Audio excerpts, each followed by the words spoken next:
Ladies and gentlemen, boys and girls, tie-in time is here. That's right, we're talking Dr. Giggles on Kill by Kill.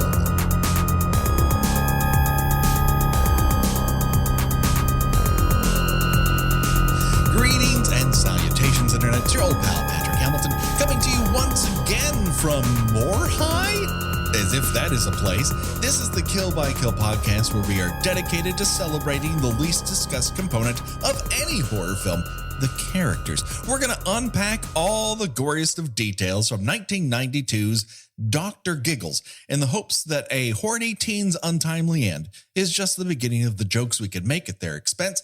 And as always, there is only one person I trust that when I need to get that condom out of the toilet, she'll fish it out for me with my toothbrush. The one, the only, Gina Radcliffe. How are you doing today, Gina? That's a horrible lie. I would never do anything like that. But if I asked you to specifically use my toothbrush to fish a condom out of a toilet, you would refuse me somehow? I would at least use the handle. My God.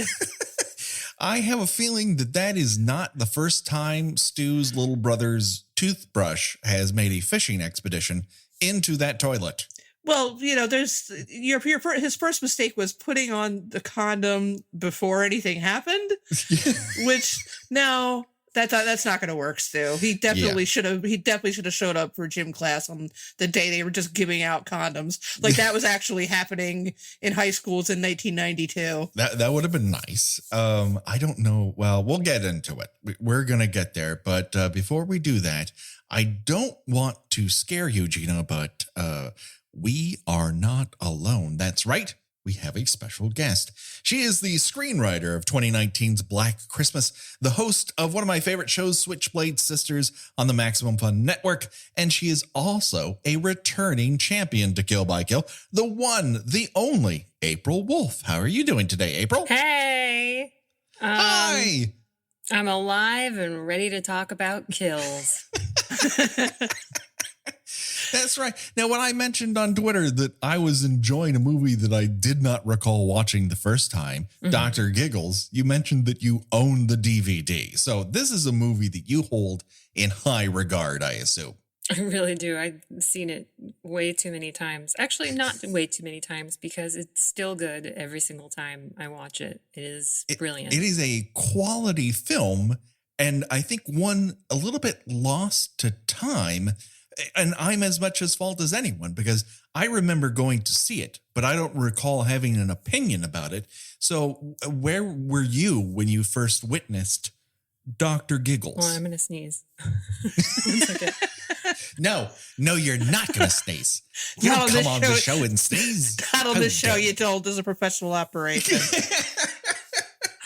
Sorry. Okay, I'm back. My allergies are terrible right now. I truly don't remember exactly the first time that I saw it, but it was definitely home video. And my stepdad of the time, who was this big, burly, like NRA motherfucker, with a huge gun cabinet downstairs. He used to rent movies to watch in his little man cave down there. And he also is just like, I think he's just like such a wuss. Even though I think that's why he's so into all of these like, can't take away my guns kind of bullshit. And so I remember that he had rented it one night and he wasn't like a horror person. Although my sister and I, because we were raised by my grandparents predominantly before we lived with him and my mom, we loved horror so much. And so he rented that and we were like, really? You're going to watch that? And then we remember all of us in the house waking up to the house just fucking shaking because this giant dude was just barreling up the stairs because he was afraid of the dark after this movie. And after that happened, I was just like, I need to watch this. And I watched it and I was just like, this is not scary to me, but this movie is amazing. And it did not make me afraid of the dark, but it made me feel like I had one up on this guy. So, you know. I mean, I think that's fascinating that this popcorn horror movie, which is very glossy and of its time, though, was able to frighten a grown man.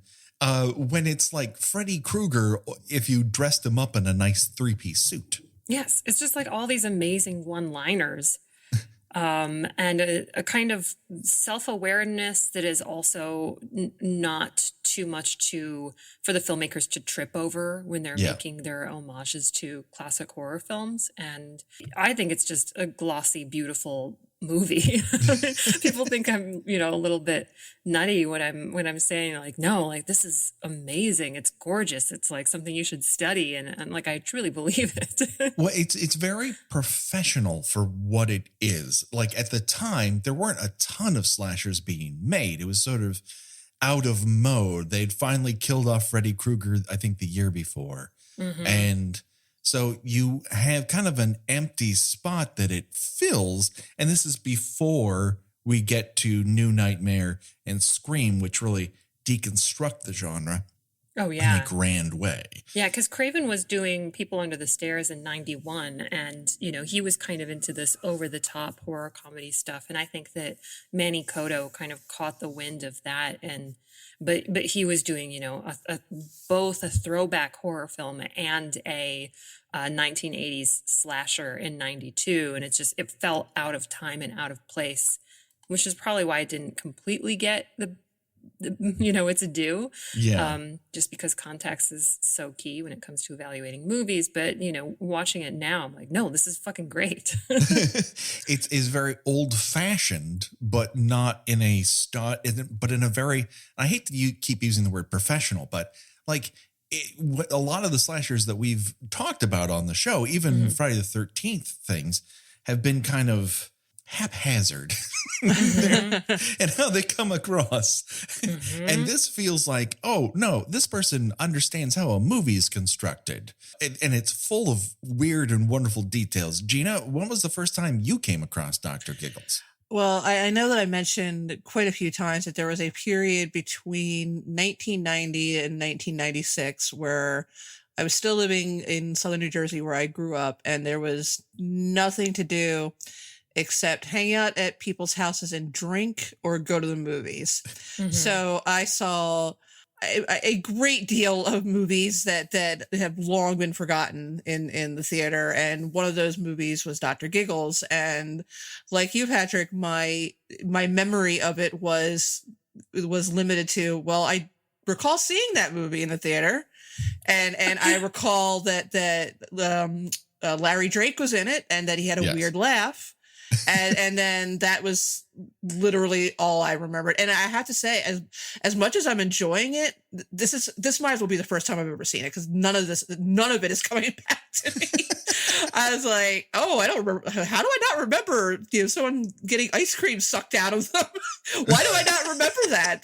That should be like burned into my brain forever, because I've never seen anything like that in a horror movie before. But as far as I'm concerned, this is both the second and the first time I've seen this movie. Yeah, I mean, oddly enough, when we last were all together, and I put that in quotes because we do this over the internet, but the last time we all talked, we were discussing Prom Night 2, a film which didn't really see a genuine theatrical release. It was released in areas, but it was mostly seen on home video. Whereas Dr. Giggles was released in the middle of the summer, probably the dead end of the summer. I think it was August. And it just arrived and vanished into the vacuum of time. And I think it's kind of a bummer. I don't know that I would put it on the same level of how much I adore Prom Night 2, but I will say that what they both have in common is that they're both trying.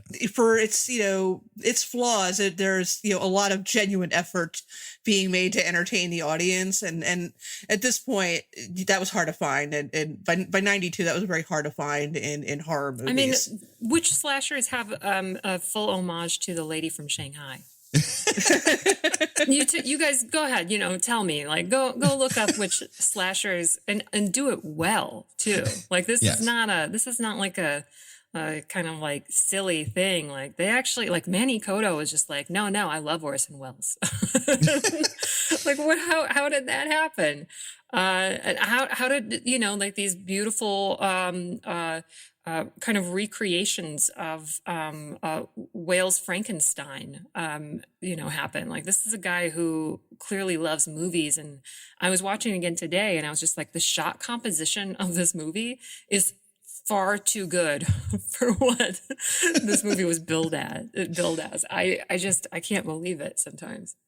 Yeah, I would agree with you. It has a sheen to it, and the camera moves with purpose, and that's what a thing that I always like with certain filmmakers, that they have the confidence to go, you are going to be sitting still, but I'm going to make your mind move. And this is one of those movies that kind of does that. It fell into a weird space where there's some really cool horror in 1992 that you kind of, it just floats in the miasma, but it all happened around this time. You've got Candyman, which, talk about a glossy looking movie. You got Bram Stoker's Dracula, which is fantastic. You've got Alien 3, which is a glorious mess. It looks awesome. It's insane, but it's an alien movie. What more do you want? You got Sleepwalkers in there, which Gina and I personally love a little too much. Oh, yes. Oh, yes. God bless. And Army of Darkness. Like, there's some cool shit happening in that year that you... Yeah, but what do those movies have in common is, other than Candyman, none of them made... Well, okay, and Dracula. Most of those movies didn't make a dime in the theater. Not a dime. Horror felt dead.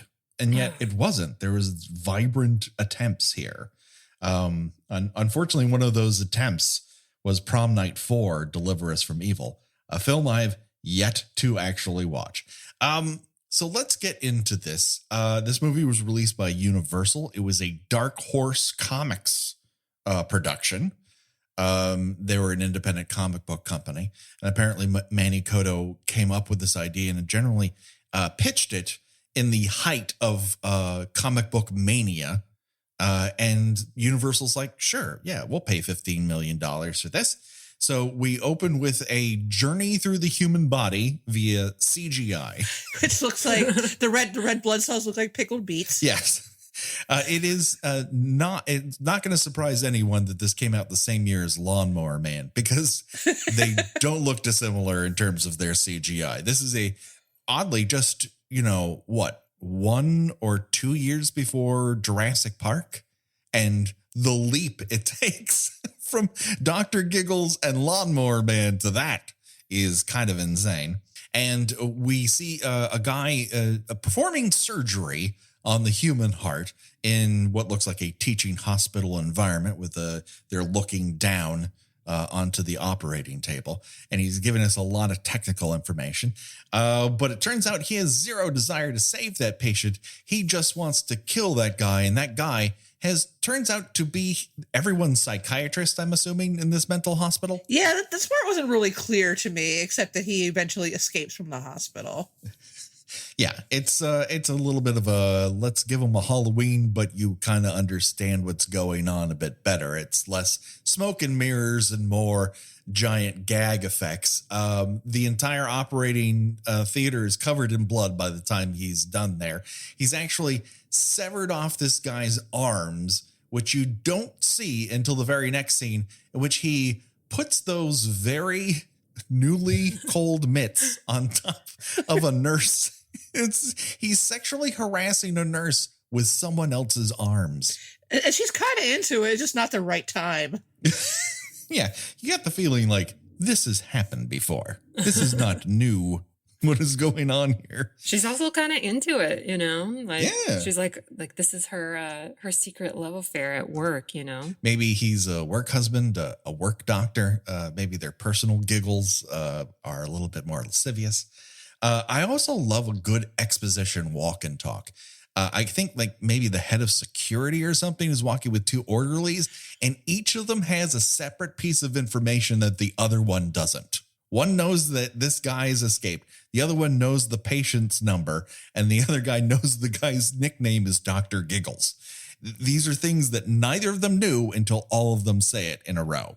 Yeah, that's great. It's a perfect way to disseminate information quickly. I love a slasher movie where your first dead body shows up in less than 3 minutes. Like, this baby is cooking. Oh yeah, it just takes off from the get go. So Arthur J. Giggles, MD, we don't know what his full name is. We will learn eventually, but he's let all the patients loose. And he's sexually harassing nurses with severed arms. The man is a multitasker. And in the middle of his murder of that nurse by slapping with dead hands, we don't really know what happens to her, unfortunately. But he announces to the entire hospital via the PA system that laughter is the best medicine. The first of many, many, many medical puns. That's almost entirely Larry Drake's dialogue is medical puns. And I love it. I just love it. He's I don't hate it at all. Oh my God. After, we sort of like got over Freddie's use of punnage as it went on. It starts, it's so good. And then it kind of ends in a very Looney Tunes place.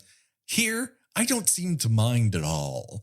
Like, this is just how he lives his life. And I either come along for the ride or I reject it entirely.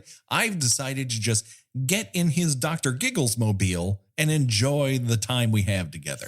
Well, it's such a good-naturedly silly movie that I don't mind at all the constant puns. Also, laughter is not the best medicine. If you're actually sick, it is no. Please get medicine. like if you have like a kidney stone, you start laughing. Oh my God, it just hurts so much. I speak from experience about this. It's like someone just punching you over and over again in the back. Oh, that sounds terrible. The other thing I noticed is that as Dr. Giggles proceeds throughout the hospital, he loses more and more medical gear, so that by the time he's outside, he's now taken his gloves off completely, which I'm not sure why. I mean, yes, they were bloody, but they were bloody before. It didn't really stop you when you murdered that nurse. Why does it stop you with the guy driving a Oldsmobile?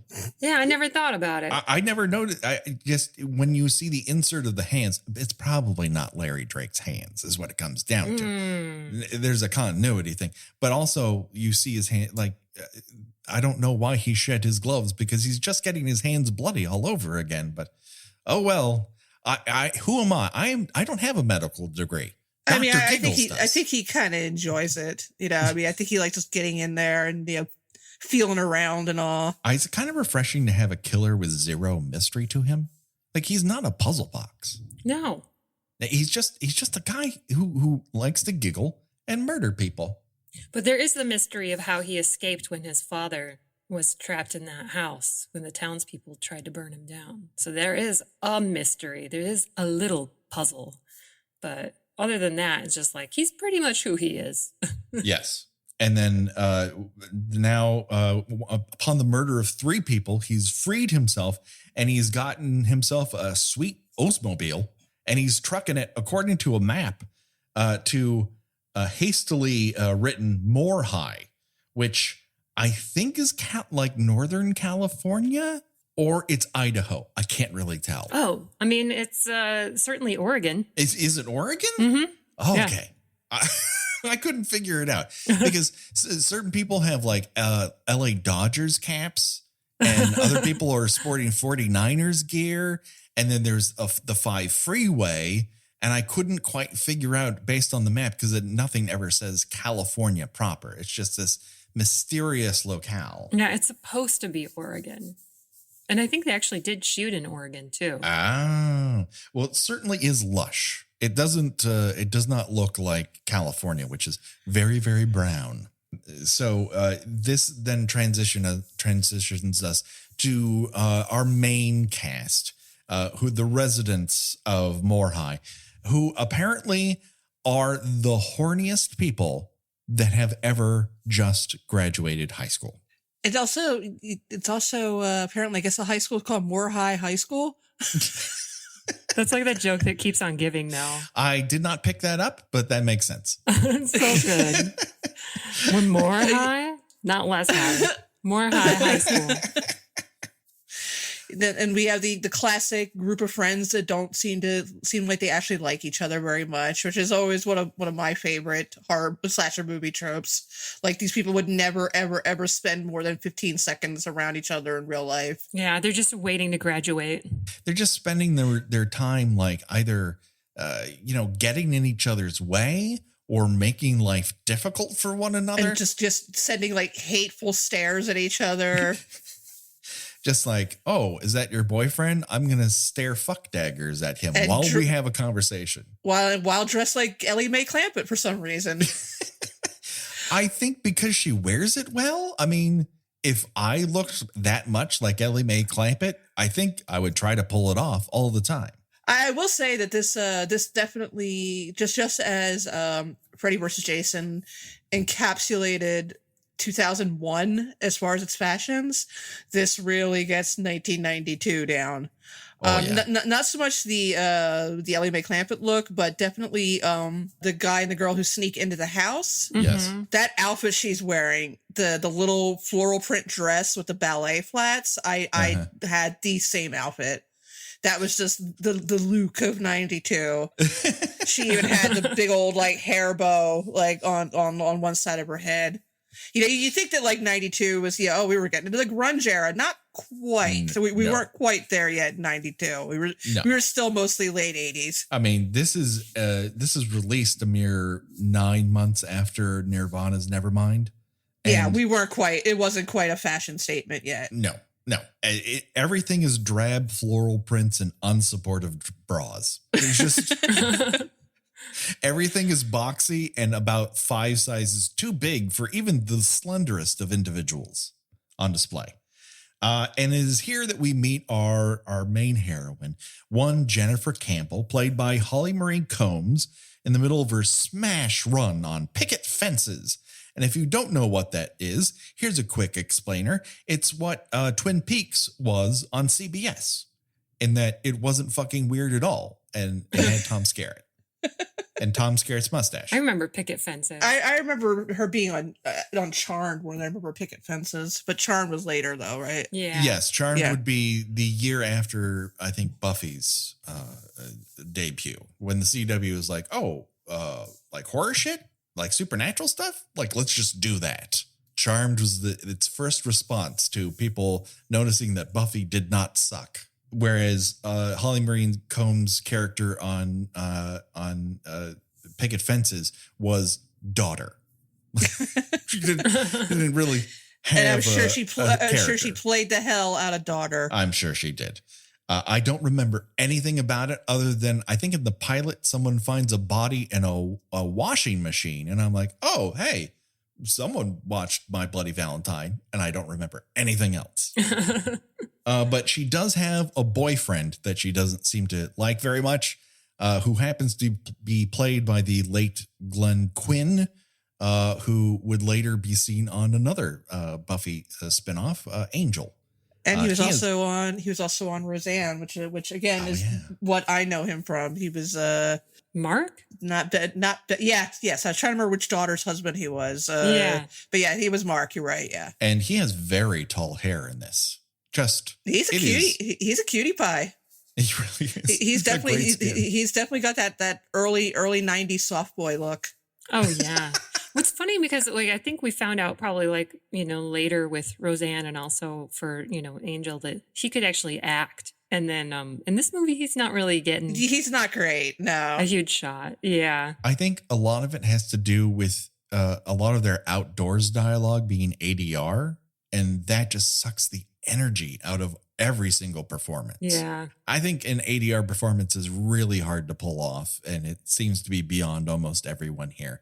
Luckily, anything interior, they seem to manage to get the sound on. But not since Friday the 13th 3D's Rick have we had a hornier, less interested in listening boyfriend than Glenn Quinn. Mm-hmm. Oh yeah, everybody in this every single teenager in this high school has apparently chosen this night to lose their virginity, because this is like their primary goal. Yes, it's the only future they see for themselves is doing it tonight, and they've all picked out what is Gina's personal hell: oversized bowling shirts to wear while doing it. Like I said, early 90s, we weren't cool yet. Man, these people are teens with a Z. They are really extreme. I What is do that? like. I have to admit, I have already forgotten the majority of the supporting characters' names. What was the name of the fellow who fished the condom out of the toilet? Oh, that is Stu. Stu. Okay, because I did appreciate how Stu made sure to put his hat back on after taking his shirt off before jumping into bed with who he thinks is his lady friend. Oh He man. has Oh, the moment where he jumps into bed with the lady friend and like crawls through the covers is just like one of my favorite shots in the I entire love movie. it so much. Oh, it's so good. I love How it. large is that bed? It seems to be a sea of satin to get all the way to Dr. Giggles. But that's one of the things that I love about this movie is just like this kind of like a really knowing discarding of reality to get a kind of dreamlike shot that they need or that they want. And Yeah. and it's really purposeful. It's not because they didn't have the budget for it. It's because Manny Coda wanted it. So it's just like great. It's kind of like the way that like in Cats, like the disparities of the size of all the sets never bothered me. I was like, this is amazing. This is the best thing I've ever seen. You know.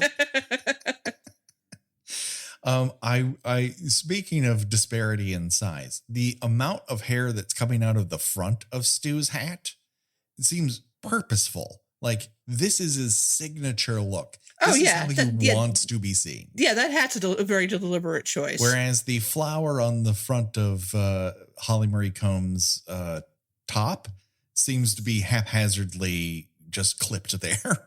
I'm not sure if that's where that was to hide her microphone. It doesn't seem really attached to the shirt. It's very odd. And yet random flowers were, pinned to one's clothing were, again, a look then. Yeah, well, that's absolutely true. Like big silk flowers. I can't explain it. I'm just recalling. The one thing I wish this sequence had more of is disgusted reaction shots by Dee Barnes. She gives great, like, oh, gross. Why are you so horny? What's wrong with your hair? Why are all of you so white? I wish the camera lingered on her more because she's got great reaction shots. If you don't know who Dee Barnes is, please look up her amazing history. I don't know that this is the most appropriate place to talk about it, but she's a very cool cat. Anyways, later Jennifer visits her doctor. We learn that she has a non-emergency heart condition and that she is very annoyed by all of it. During the sequence, her attitude is like, kiss my ass, doctor.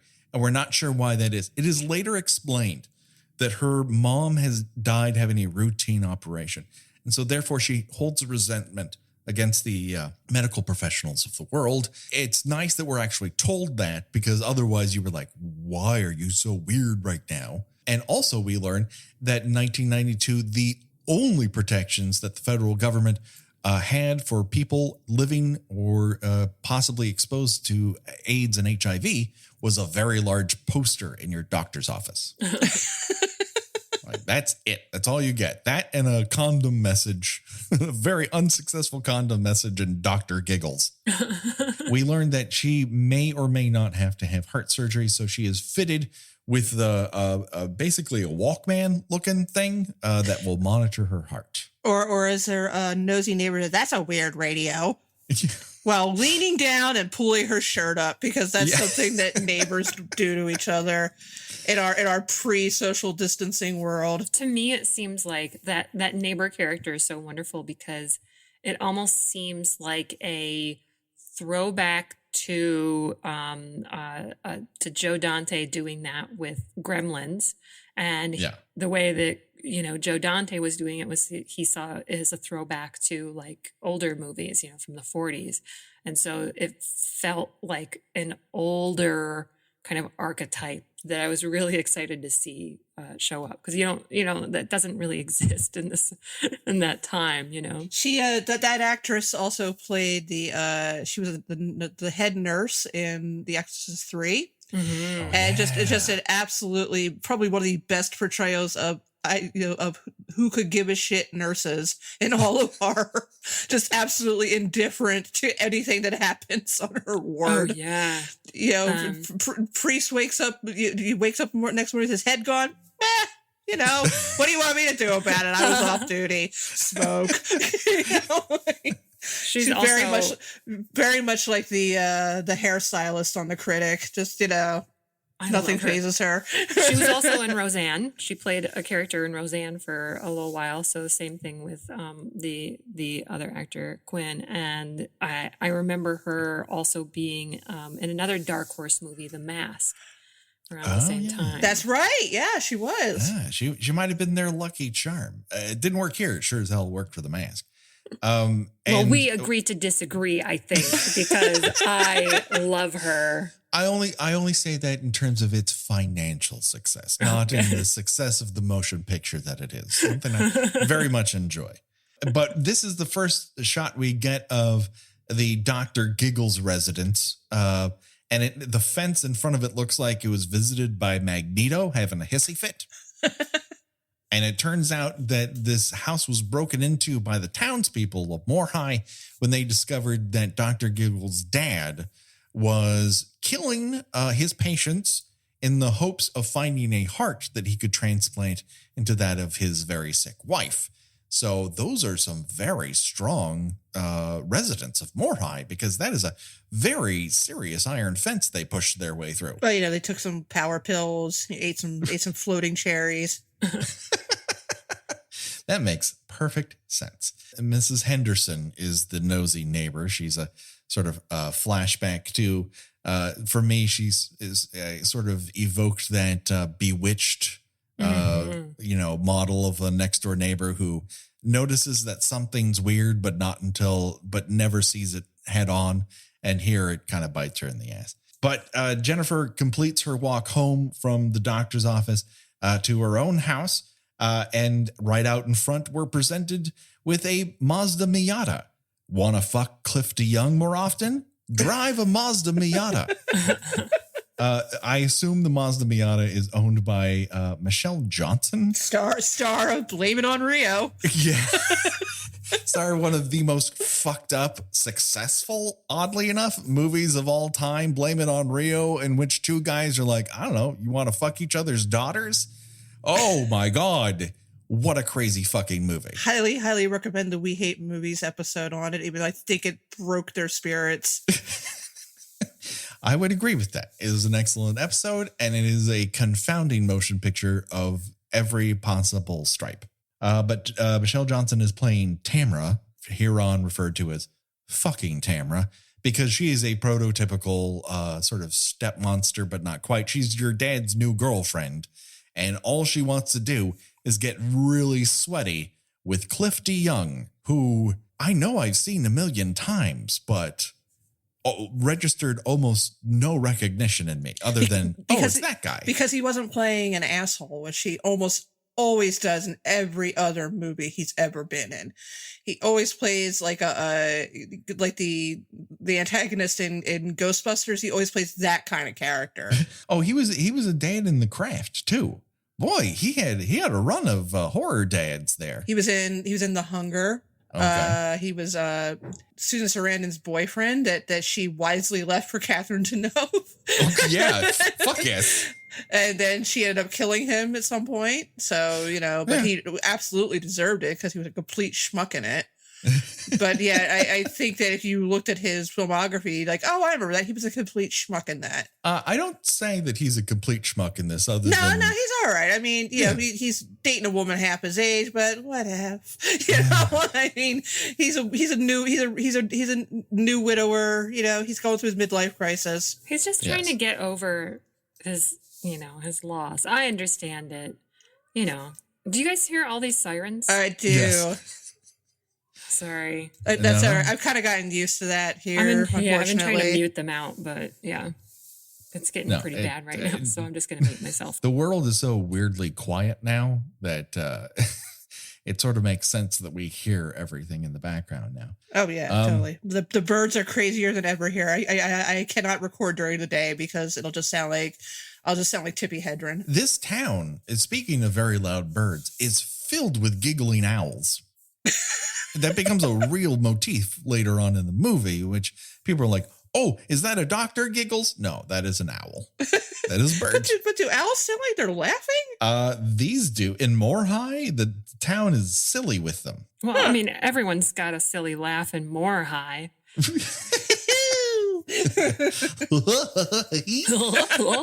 Larry Drake's laugh, by the way, is top notch. It is. I think that we can't talk enough about his character and the choices that he's making, because he's making some choices. Yes.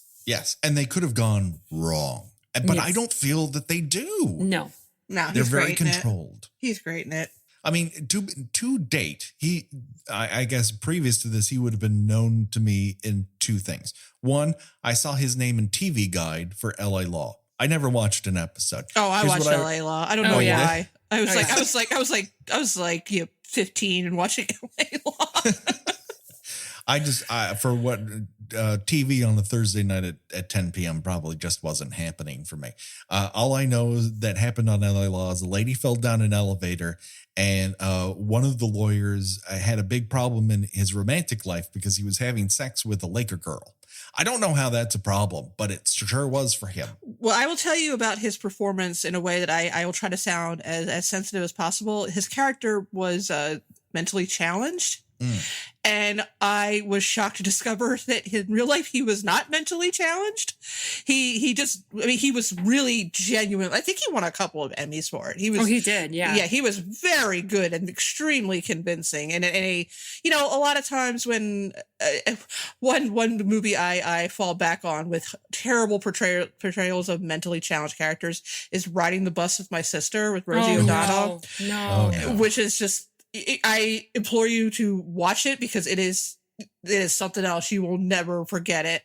But he kind of takes a more subtle approach to it and is absolutely convincing. I thought that they had hired somebody, who was genuinely mentally challenged, but he was just that good in it. Yeah, I think he was studying with people who actually did have Down syndrome to be have a respectful portrayal. It was respectful. It was understated. He wasn't going in thinking, I'm going to come away with a handful of Emmys for this. I mean, it was just that good in it. Yeah, and I think because he's so good, they kept writing his character more and more complex things. Anyway, right. I love LA Law and I love Larry Drake, but he the reason why that character existed is because he created it in the same way that Dr. Giggles. Could you imagine Dr. Giggles, played by anyone fucking else? No. Oh my God. No, I mean, the laugh does obviously, you can't imagine someone would have that laugh, but it also doesn't sound fake. There's a real wonderful, gleeful, villainous portrayal going on here, much like what he does in Darkman a couple years prior to this. Probably what won him this job as well. Yes. Is that he can portray cartoonish, outlandish ideas in a very grounded and cinematic way. And it doesn't read false. And I think if it did, this movie would have zero reputation. A lot of it is floating on his ability to glide in and out of every sequence with a sort of reserved panache.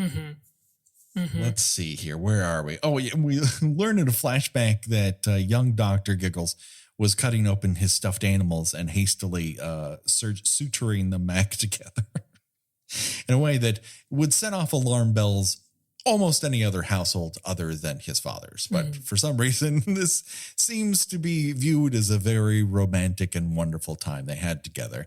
Also, we learned that in the house that they used to live in, they've boarded over his father's old doctor's office, and he has to hack into it with a tire iron.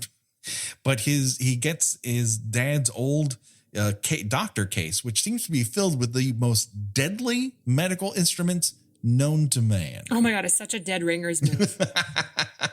It absolutely is. Oh my God. See, this and Dead Ringers are two films where it absolutely pulls it off, whereas the weirdo medical instruments and I Know Who Killed Me, is that what that movie's called? Oh no. With the blue plastic knives, you're like, that is not a real instrument of anything. That does not make any sense. Yeah, he has a lot of medical instruments that I am dubious that they are actually real medical instruments. What do they do? Like, I don't know what that pump he was supposed to be using, what the actual stated purpose of that. Because, yeah, I realize there's like suction machines, but not ones that have blades coming out of the front of the tube. He seems to have employed a medical use for a roto-rooter, which is what you stick into a sink to clear clogs. But I think about it and I get real grossed out. And you know what? The movie's doing its job. It's totally awesome. Yeah. And I think that it shows just enough to be, kind of creepy and unnerving. Like, Yes. again, to go back to the scene where he basically sticks the tube in Tamara, the mean girlfriend's, in her mouth and sucks out the ice cream she'd just been eating. Yeah. And he turns it up. I mean, that's gross enough on its own. But then like it starts turning red and then it cuts away and that's it. It's like, oh, okay, ew. But in other movies it could have gone a little further than that, but it didn't need to. Yeah, Yes. it's a classy film. Yeah. I think that's true. It is a For classic a movie film. called Dr. Giggles, it's surprisingly understated. I know. It's a real classy production, man. Speaking of class, let's talk about Stu, his girlfriend Diane, and two people named Trotter and Lee. So they go to the Dr. Giggles Medical Center looking for clues. I don't quite understand the point of this other than to isolate a couple so that they can be killed off, but that's what happens. I would not hire Stu for a musical review show. He is a little underplayed in terms of that singy-songy attempt at a Freddy Krueger Dead Girls International Jump Rope Choir sort of rendition. Yeah, it's a little pallid. Yeah, it's a little overcomplicated for a nursery rhyme. Let's put it that way. But inside of this dilapidated manor, we get some awesome graffiti. That's right. It's everyone's favorite game. Let's read the graffiti on the wall that people haphazardly put up there. A couple of my favorites that I noticed along the way. Quote, "We're not in Oz anymore." I assume a obvious future reference to Dr. Oz. We also have "Squirrels killed my mother." Yes. I mean, this is pretty creative, graffiti from an era in which the anarchy symbol was as scary as a god, or that weird S, or maybe a spurting penis or two. That was usually the height of graffiti art in small town America. Yeah, I mean, rarely did you see in graffiti space someone just write Patty. Just Patty. Like the art department has such a good time with that. I imagine they're just like, oh, they probably loved it. So somehow Stu has convinced everyone that they are going to search for the young boy that the Dr. Giggles Sr. Hid in what he believes was the walls. But they start tapping on walls that are right next to windows. That's not where you're going to find a bad Ronald. They're going to be on the internal walls, everyone. That's where you hide a bad Ronald. It's true. And so during this search, they separate from one another, and Stu decides to plant like a pickaxe in the door and somehow trap Trotter and his girlfriend Lee inside. And whether this was a plan or it wasn't a plan, Lee is not falling for it and coaxes Trotter to continue trying to get out of the door by grabbing his nuts seductively. I don't know. His jeans are really loose. It's hard to tell what's happening there. Yeah, again, with the whole, these people actually like each other, or is the town so small that they are forced to spend time together? Because I don't know, locking my friends in an abandoned house is that doesn't seem like, something that you do to people whose company you actually enjoy. We will learn later on that Stu is a terrible planner. So this may just be par for the course. We also found out Stu's got some weird fetishes. Yes. Well, we'll get to that. We will get to that. Let's talk about Trotter. You mean Dougie Doug? Dougie Doug. We haven't even mentioned that it's fucking Dougie Doug. This is the a man year who- before Cool Runnings came out and made him kind of a star too. Yeah, he had himself a nice little film career going. And as much as I really like him, he is saddled with one of the weirder lines in the entire thing. And even he is able to pull it off, which I find amazing. Quote, don't you know a classic Stewism when you hear one? That does not trip off the tongue, everyone. No. And I had it written down. It's very hard to make a human being sound natural saying that. But then Trotter does a fake out where you think maybe he looks into the keyhole and you think maybe, oh, he's going to get his eyeball punctured. But that does not happen. He turns his back to the keyhole. And that is when Dr. Giggles strikes. And he shoots him full of simple green or Hulk blood, ecto cooler concentrate. I'm not sure what it is. It's just a very deep green. I assumed it was acid of some kind. Sure. Well, he starts to puke up his own guts. And that from a shot in the butt, no less. Was it his butt or his neck? I thought it was the back of his neck. No, because he does it through the keyhole, and I don't think his neck was that low. Right, yeah. Hey there, hi there, ho there, everybody. We're breaking into the middle of the action of Dr. Giggles to talk a little bit about the Kill by Kill Patreon. Gina, what is the movement with those who deem us worthy of their hard-earned ducats? Somehow, inexplicably, miraculously, we just keep moving up. People want to keep giving us money. And I'm happy for that. Please continue giving us your money. Love it. We have 4 new Patreons to announce and thank. Those are Blake Sanchez, Trice Sanders, Stephen Gabbis, and Glenn Davies, who sent a lovely message through Patreon. I'm going to read it. Sure. It says, hey, Patrick and Gina, just want to say a quick hello from Bonnie, Scotland. You're hands down my favorite podcast. You're the first podcast I listened to when I started listening to podcasts about a year ago. He's the baby to podcasts. I love it. I'm a big fan of Friday the 13th, Nightmare on Elm Street, etc., etc. So I quickly worked my way through your 4 years of Jason and Freddy fun and frolics whilst, love it, driving my truck. Your podcast has also let me discover other options such as We Hate Movies.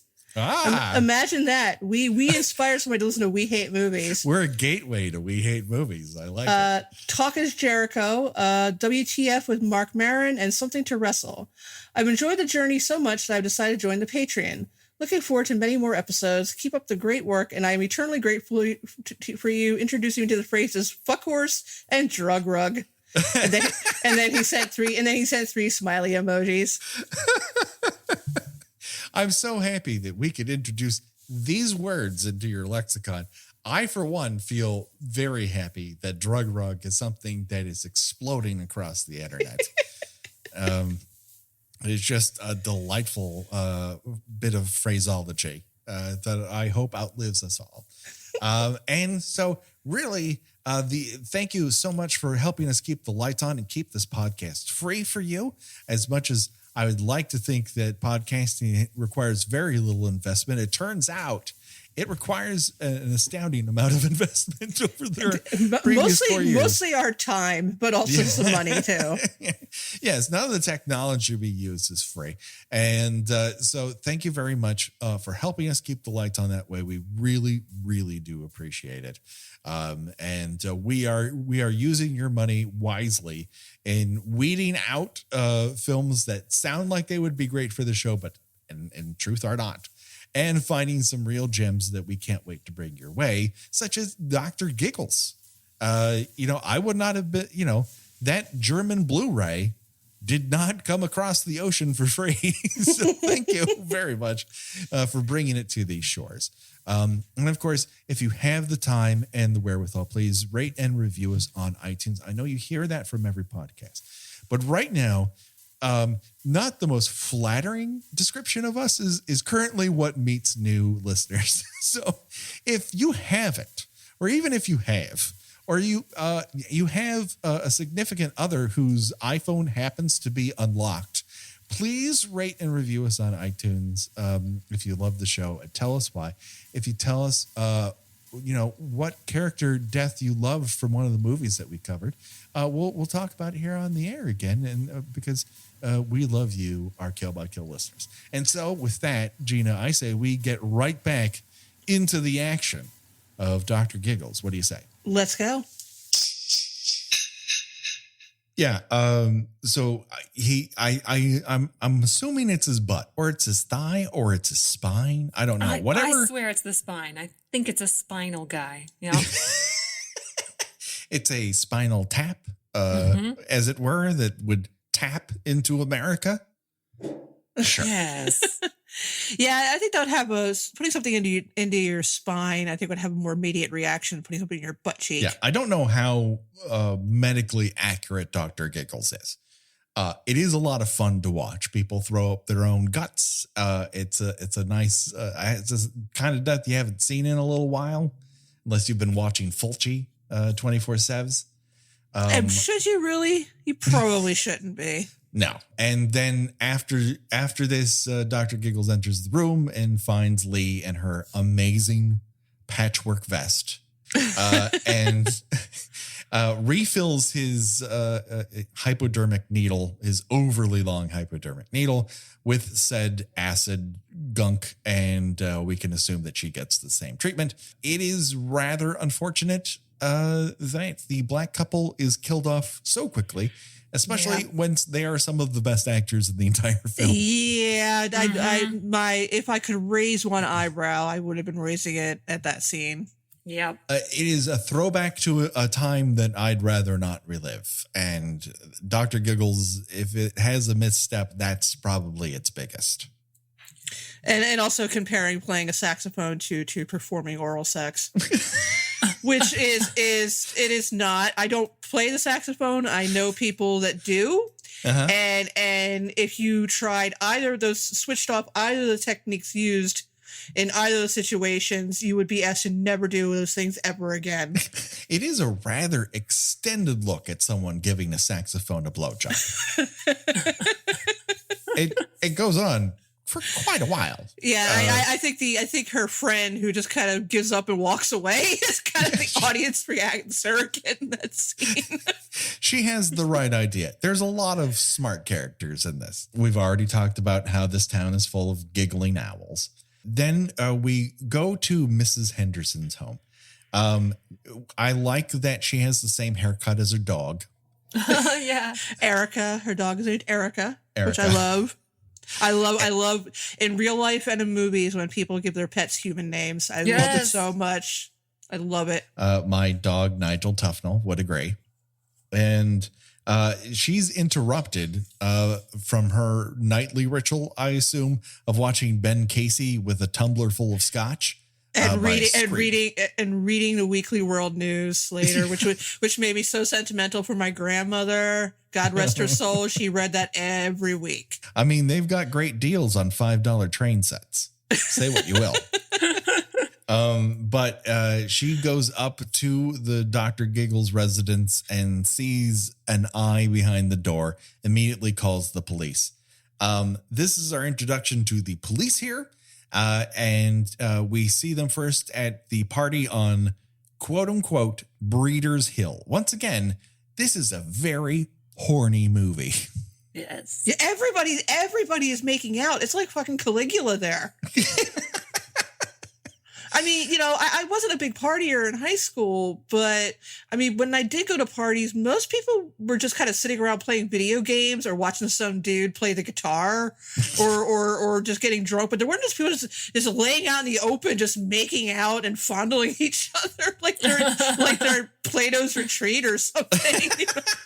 I mean, like it's the grotto at the Playboy Manor. Yeah, I mean, usually you kind of snuck to like a back room or something to do that. You weren't just doing that out in front of people. But officers Magruder and Wrights flush everyone out of the area of Breeders' Hill by playing "The Party's Over," and we get a great overhead shot of the entire area. They're overlooking a town fair, as it were.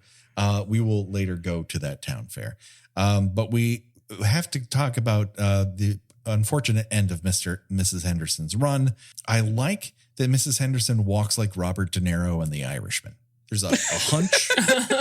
It's like she's being propelled by a propeller on her butt, and she just moves forward that way. But her top half doesn't move as much. Well, I mean, if you listen to Officer, the kind of gruff older cop, she has hemorrhoids, so that might explain why she's walking like that. Yeah. I don't understand his illusion that she would find a rapist in her bottle of hemorrhoid cream. I don't. What is going on with his bottles of hemorrhoid cream? What is that a thing? Apparently, it's not uncommon to see faces in hemorrhoid cream. Do you guys remember like the early 90s when there was like women were asking for rights? And so like the big joke was always like from, like Drew Carey show to anything else was just like, oh, women are just so overreacting. Oh my God, they think everyone's a rapist. And then it's like everyone was a rapist. Yeah. Turns out it wasn't really a false alarm so much as an actual alarm. Yeah. All right. Okay. Yes. What a wonderful era. But Mrs. Anderson, she's distracted in the middle of her pill ritual, and her red pill is replaced with a sickly taupe one. I don't know, it's like an off green. Anyways, she takes it. She's just like, yep, swallow that pill. I mean, I don't. I'm fortunate that I don't need to take medication regularly, but I maybe you do get into a habit of just see a pill on your bathroom sink, just gulp. I mean, just take it. I figure, you at least would notice that, hey, this isn't the color of my usual pill. I mean, there is that phenomenon of like a lot of people get into car accidents very near their home because parts of their brain just take over and they don't see a car there when they're going through an intersection. They just assume it's not there. And they're like, oh, well, she also had some important, Elvis sightings to read about. That's so right, I guess she was in a hurry. And she's got bigger fish to fry. One of those bigger fish is how big her phone is. There's so much phone on that phone. It's a triple decker. There's a base of the phone, and then this other thing sitting on the phone. It's a lot of phone for one phone. That was the 90s. We hadn't streamlined things yet. Oh my God, it's like the size of a suitcase. And I say this as someone who lived through this era. But her dog makes a beat for the doggy door that it didn't know how to use earlier. And then Dr. Giggles, as she is sort of paralyzed by the medication that he's replaced, decides to look inside her mouth with a tongue depressor. We got a nice little shop of horrors. Yeah, shop of horrors. Yeah. I mean, the best inside of the mouth POV I've seen in a minute. It's you don't do that on the fly. You decide to do that well in advance. This movie is trying, baby, and I love to watch it. He brings out one of those dubious surgical tools, which appears to be some sort of nasal device that's about a foot long. Yeah. Oh my God! This one made me like cringe. I was just like, ah. It does one of those things, and I'll say it. I think it's even a little bit more successful than Total Recall at shoving something up someone's nose. Well, again, it cuts away at just the right time. Yeah. They knew how much, they could get away with showing as far as both ratings wise and also how much they get away with as far as their special effects budget would allow them. So again, it's more suggested than anything else. You hear this little crunch sound, which is like, yeah, you get the idea. You don't need to see it. Man, there's some cool looking effects in this sequence. We get a bunch of backstory about why Jennifer hates doctors. We should say also that Greg Nicotero and Robert, what's his name? The effects department was huge. Robert Kurtzman, a bunch of people who are so good were on the effects. Is this a K&B joint? It is, yeah. Yes. Okay. Then that makes sense because they're very, very good. And the stuff stands the test of time. That's the other thing about it. When you have nice physical effects, like it doesn't look bad later on. It only looks better that it really existed. So yeah, Jennifer goes, tells us her sorrowful backstory about her her mom dying in a hospital. And I don't mean to belittle that in any way, shape, or form, but it is the basic, this is why I hate doctors and why she would ultimately be afraid of a doctor hunting her. But that really doesn't come to bear in this section of the movie. That'll be more in the second half. One of the cops has a nice line here where he says he was ahead of his time, but out of his mind, which sounds like a great unused tagline for Dr. Giggles. It does, yeah. And then Dr. Giggles looks like he's going to go to Jennifer's house, but notices Stu and Diane hopping out of his Suzuki Jeep. Mm-hmm. A vehicle no longer for sale because they would fall over when you turned a corner. And they head right up to their bedroom. They're going to do it, y'all. They're finally gonna make it happen. And how they celebrating this most momentous occasion by Stu asking her to wear his mother's lingerie. Oh my God. How is that possible? Why is that his thing? I mean, look, we all have our issues, and Stu figured it out really early on in life, so more power to him. And he has no shame about admitting where he got this lingerie from. Yeah. I mean, you would think he'd be like, oh, yeah, I ordered it from Frederick's just for you. Nope. He's like, I stole this out of my mom's luggage. It would be sexier if you said, I swiped this from Sears. Like, don't associate this with your parents. That is super weird. It's not the second, and it's not the only time he associates his mother with what they're doing. Because he mentions later, ever since I saw my mom's Victoria's Secret catalog, dude, just say a Victoria's Secret catalog. you don't need to qualify it with it's my mom's. Like he was embarrassed to admit that he might have had a Victoria's Secret catalog. Oh, that would be the craziest thing for a heterosexual male to have possession of. At age 18. I mean, he does seem amazed at a lot of stuff. When that aforementioned condom is presented to him, his first reaction is, where did you get this? It's a rubber, man. It's not a fucking moon rock. Like, they're available. And also, again, he apparently thinks you can put a condom on when you're flaccid. So we're off to an amazing start. Yeah. A passionate evening of satisfying lovemaking here. It is also entirely possible that he is a walking hard-on. That is the one that he's already started an erection and has completely maintained it this entire time. Listen, being a teenager is fun, y'all. It doesn't last. Anyways, he tries to put on not walking around erection level. Like, that's a very special time in a dude's life. Anyways, he tries to put on this rubber and it flies off of his penis into a toilet. Oh, man. Like it's spring loaded. And then he goes, oh, I got a solution for this. Grabs a toothbrush. Now, I'm assuming this is not his toothbrush, that this is his brother's toothbrush, but I can't verify that to be true. But he then takes 4 minutes to try to get a condom out of a toilet bowl with a toothbrush. I do appreciate that he is apparently willing to put this condom on his body, but he won't just use his hand to get it out of the toilet. Yeah. The fucking sink's right there. Like, how allergic are dudes to washing their fucking hands? Well, I think we're seeing that now. Yeah, that's true. Yeah, April makes a good point. I mean, given current events, it turns out a lot of people are very averse to washing their hands. Yeah.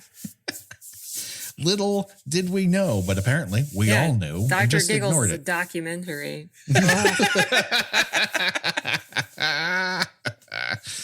Oh, boy. But this gives Diane a little too much time on her hands. She wanders around what I think is a very accurate teenage boy's bedroom. It is not overdressed. It just looks like bare walls and random pictures. So who was it? So the girl in the picture that she's pulling down, that's not her? Did we establish who that is and why he left the pictures up? His mom? I don't know. Yeah. I assume an ex-girlfriend or something like that. Just a girl that is not her. I have the German Blu-ray. Because sure. Because apparently this is what Patreon money does to me. I'm like, oh, is there an all-region German Blu-ray of Dr. Giggles? Do they spell Dr. Doktor? Yes, they do. Hair Dr. Giggles. Hair Dr. Giggles. It does not come with English subtitles, but it does have the English language track. It is supposedly unrated. I have yet to see anything in the unrated version that is in the rated version that would be available for rental on like a Amazon or a Vudu or anything. Yeah, I'm like just that. watching it. I'm just watching it on Stars. Like if you're listening to this, you can watch it on Stars for free. Yeah. But she decides to go out because she is cold. She's going to bump up the thermostat. I assume knows going into this that she won't be gathering a lot of body warmth from Stu because that won't last long. And she turns up the thermostat, and lo and behold, who's there but Doc G himself. And he has heard her talk about feeling cold and decided to take her temperature with the most violent looking thermometer ever conceived. Yeah, this is again. He it's like he's modified everything to have blades on the end of them. He's had like a lot of time on his hands. You know? Yes, he has. Like there's like tiny blades at the end of this thermometer. It is. It's like an ice pick. It's a sort of like reconstructed thermometer, like a meat thermometer with like a several inches long probe on it, and then there's like a little X-Acto knife blade at the end of it. Yes, and he asks her to open her mouth, and she does. Okay. And then he puts it in her mouth and then puts his full palm up against it and shoves it through her tongue, and I assume through the back of her head. And this is a cutaway gag. You don't actually see the damage.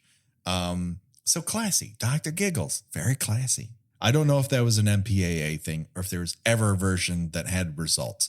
But on the unrated disc, there's no aftermath. Yeah, I think it's just, they knew how far they could go with it. Yeah. So Stu finally fishes that condom out of the toilet. It turns out there are 2 holes in it. So that was going to work out well for all of them. Yeah, it was a bad idea anyway. Yeah. Honestly, Dr. Giggles prevented teen pregnancy is what it comes down to. And so Stu, before going out, doesn't wash his hand, does put on his hat and reveals that he is into this lingerie because his mom's Victoria's Secret catalog, and decides to climb under the covers, to which he finds a supplying and very sexy Larry Drake. Just chilling. Just so hanging good. out.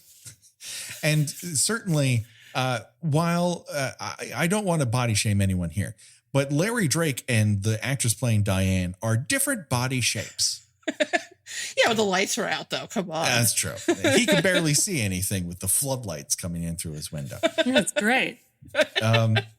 What I do like, and of course, Doc G has a scalpel. He's ready for Stu.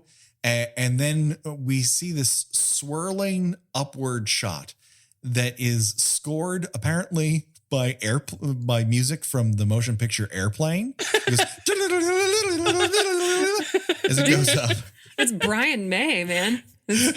That's some Queen legend guitarist happening right there. Now, I don't know if this is a thing that we've run into before. I think it's Australian Brian May, the guy who did a lot of, he scored a lot of Ozploitation movies, and not that Brian May. But then again, I don't know because they spell their names the exact same way. I think this one actually is Brian May. Is it? Yeah. Then every time I'm wrong. I'm pretty sure this one is Bohemian Rhapsody Man. Okay. Either way, it totally works. Is a fantastic section. But after you see it and hear it swirling up, all I could think of was that section of Airplane where they cut to the guy goes, "I say, let him die." And then we learned that Dr. Giggles has severed Stu's penis. And honestly, it's for the best. Yes. Yeah. And nothing of value was lost. So after this, Dr. Giggles goes downstairs and sees Stu's little brother is still playing Dr. Mario with a technique that I have not seen on a joystick since Freddy Krueger. It's just nonsensical. But anyways, we cut to Jennifer's house where we learn she has been drinking white wine alone, looking at pictures of her parents' wedding, and listening to her dad have very sweaty sex. I never want to hear that again. I never want to hear Cliff DeYoung ever simulate sex ever again. Yeah. And simulate he does. This drives her a little bit of batty. She's got to get out of there. And so when she leaves, Dr. Giggles comes in the back door and he slams the door hard enough for Cliff DeYoung to stop having sex. So you know it had to be loud. He comes downstairs. He notices the bottle of wine and goes, I got to find my daughter. Then Tamara's like, no, you don't. You need to continue having sex with me. This is sex time. And he's like, nope, I got to go. And so she decides to take out that frustration on a very melty bowl of ice cream. It is exceedingly large. Oh, God, I would eat all of it right now. If I could find ice cream right now, I would eat all of it. And she kind of regrets it after the fact. I don't know if she's actually feeling guilty or she's just overly full of ice cream because she eats that whole fucking bowl. But Dr. Giggles happens to be in her bedroom when she gets back to it. And as we said before, he decides to roto-rooter it out of her in a sequence that has to be seen to be believed.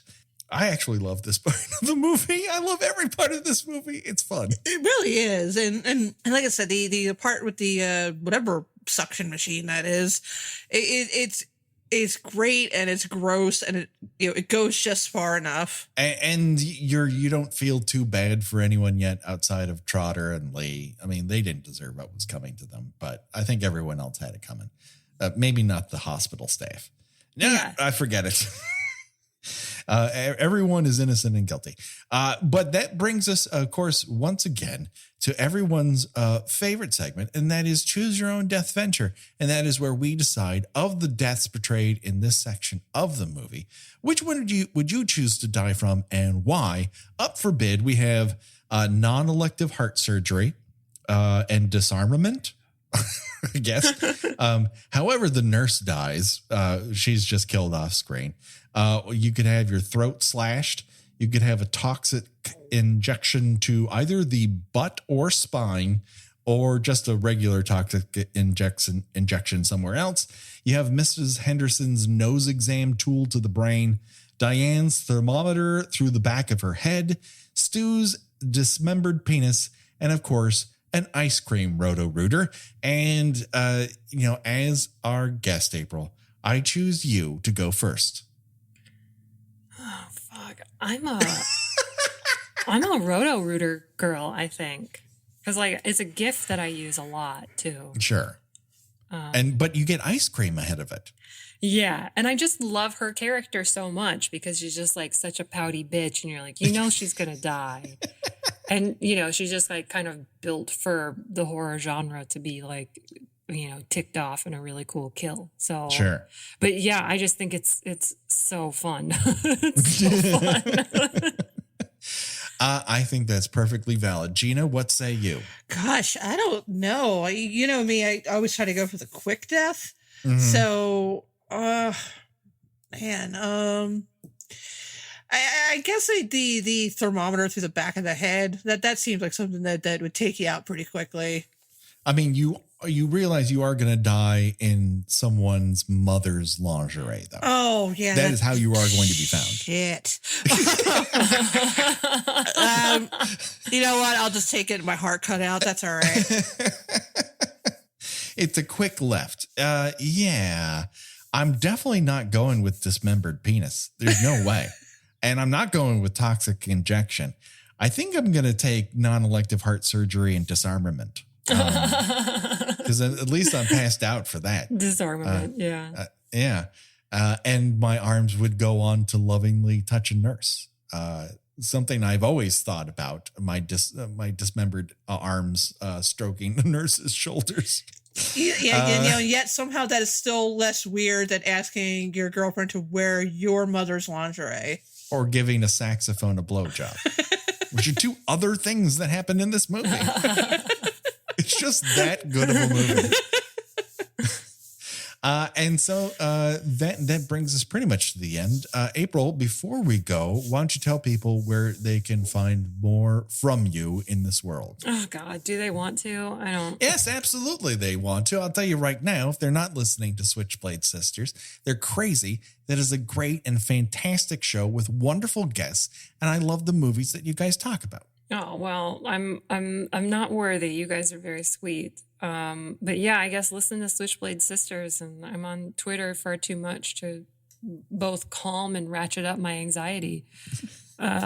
So yeah.